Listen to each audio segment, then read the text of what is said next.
Hello friends, இன்றைக்கி முக்கனி பாயாசம் பண்ணியிருக்கேங்க. வாங்க, அதுக்கு தேவையான பொருட்கள் மா, பலா, வாழை இது 3 வச்சு தாங்க இப்போ செய்ய போகிறோம்.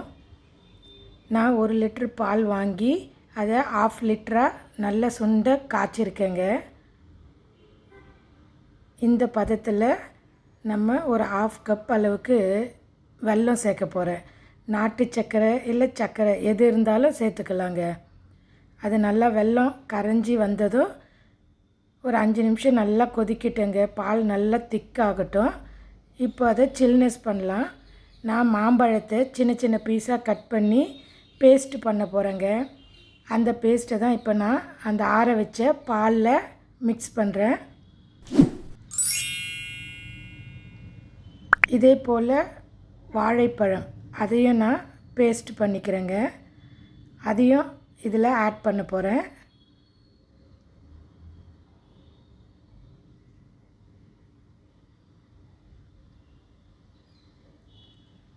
இப்போ பலாப்பழங்க இது 2 பீஸு தான் எடுத்திருக்கேன். இது குவான்டிட்டி கொஞ்சமாக இருந்தால் போதும்.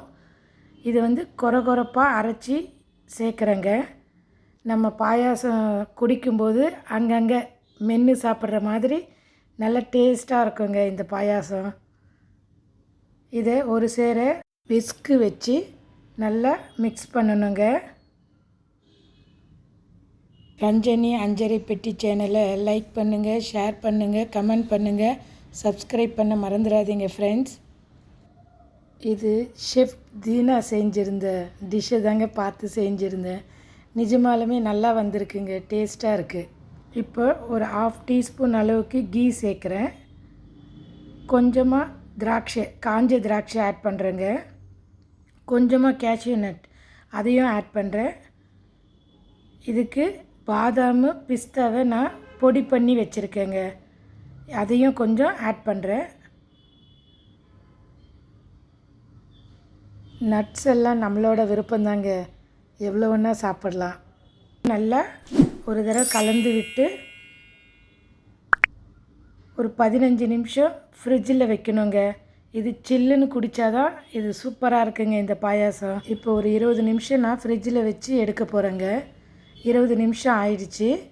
இப்போ எடுத்து பரிமாறணுங்க. கொஞ்சம் சில்லுனாகவே கொஞ்சம் கட்டியாக இருக்குது. முக்கனின்னு சும்மா வாங்க சொன்னாங்க. இந்த பாயாசமும் அவ்வளோ அட்டகாசமாக வந்திருக்குங்க. நீங்களும் செஞ்சு பார்த்து கமெண்ட் பண்ணுங்கள். மேலே நம்ம பொடி பண்ணி வச்சுருக்கிற பாதாம், பிஸ்தாவை டெக்கரேட் பண்ணுறேங்க. அவ்வளோதாங்க, பாயாசம் ரெடி. முக்கனி பாயாசம். வாங்க சேர்ந்து சமைப்போம், சேர்ந்து ருசிப்போம். நன்றி நண்பர்களே.